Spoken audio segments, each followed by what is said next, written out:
Assalamualaikum warahmatullahi wabarakatuh.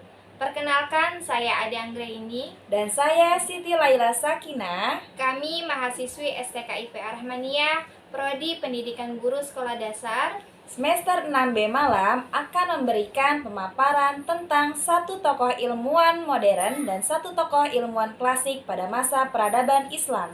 Sebagai salah satu memenuhi tugas mata kuliah kajian Islam dan sains.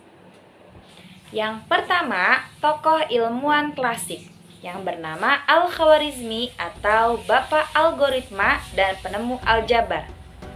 Memiliki nama lengkap Muhammad Ibnu Musa Al-Khwarizmi, sedangkan di negara-negara barat, Al-Khwarizmi dikenal dengan sebutan algoritmi, Al-Khwarizmi, dan sebutan dengan ejaan yang lainnya.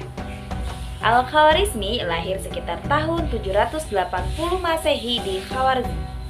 Jika sekarang tempat kelahirannya dikenal dengan kota Khiv di Uzbekistan.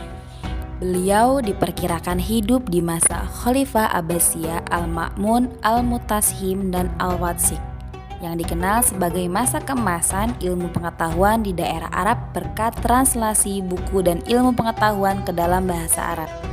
Semasa hidupnya, beliau bekerja di sekolah kehormatan yang didirikan oleh Khalifah Al-Ma'mun.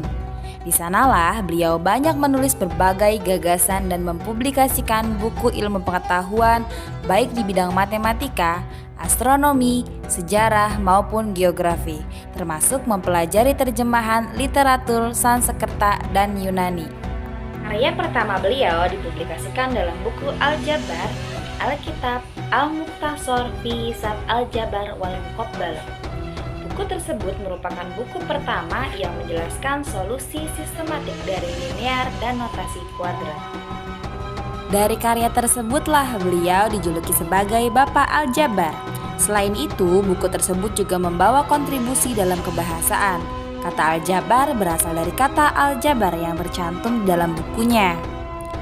Selain itu, hasil pemikiran beliau dalam buku Al-Jabar juga dianggap sebagai revolusi besar dalam bidang matematika, karena beliau berhasil mengintegrasikan konsep-konsep geometri dari matematika Yunani kuno ke dalam konsep matematika yang baru.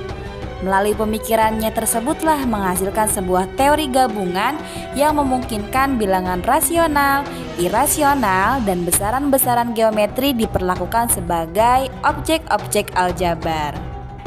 Al-Khwarizmi juga berkontribusi terhadap cabang aritmatika.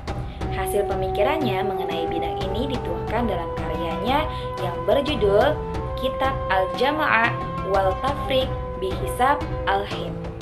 Kitab tersebutlah dikenal sebagai buku ilmu pengetahuan pertama yang ditulis menggunakan sistem bilangan desimal.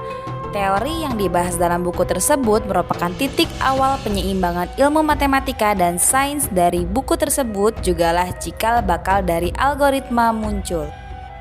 Al-Khwarizmi diperkirakan wafat pada tahun 850 Masehi dan semasa hidupnya karyanya tidak seputar bidang matematika saja.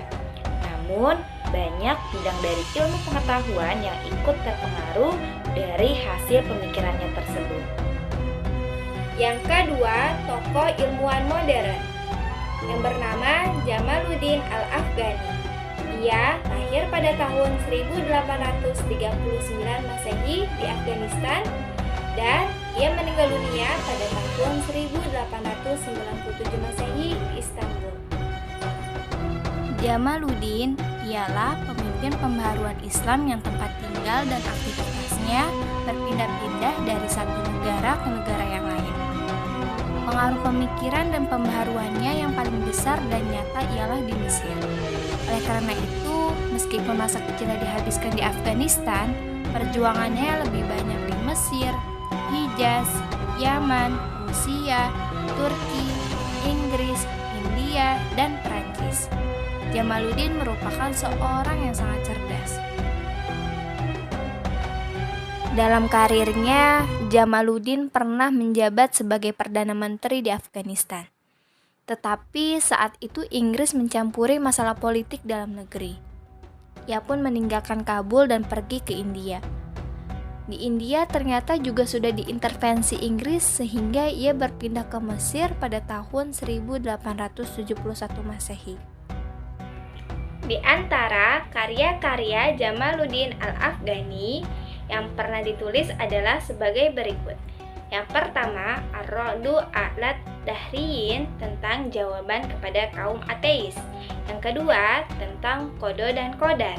Yang ketiga, Risalah Raddi Nahuriyah tentang jawaban atas pertanyaan diajukan oleh Muhammad Wasil, guru Madrasah Mu'izzah.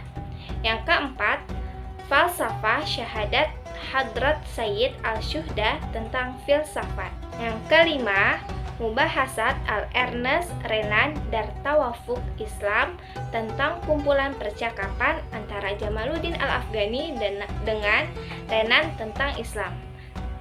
Itulah pemaparan dari salah satu tokoh ilmuwan muslim pada zaman peradaban Islam yang dapat kami sampaikan.